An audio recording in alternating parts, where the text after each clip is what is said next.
Hello, traders. FX Pip Collector here. Today is Wednesday, September 10th, and this is my analysis for the pound yen, and we are on the 4-hour time frame.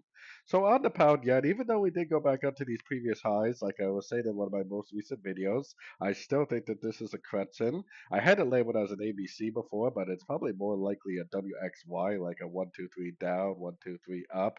Maybe this is now going to turn into three waves down for the wave Y, which looks like it should potentially be a wave four on the higher time frames like the weekly and daily.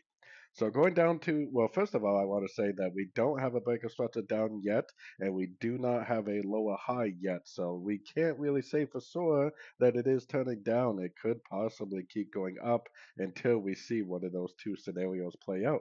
Going down to the 1 hour time frame, I personally would be recommending longs, even with my Elliott wave analysis possibly turning us bearish.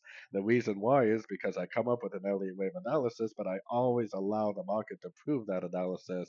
We do not have a breaker structure down on the 4 hour yet. We do not have a lower high on the 4 hour yet. We have our Fibonacci retracement on this move down, and if it does make a nice engulfing move to the downside at a fib level, you could possibly take it as a short. But there's really no reason to say that this may not just keep on making higher highs, higher lows, and go up and make a new high. The trend is your friend, and yes, we do have a bearish outlook, but so far there's no proof of that bearish outlook coming true on the higher time frames yet.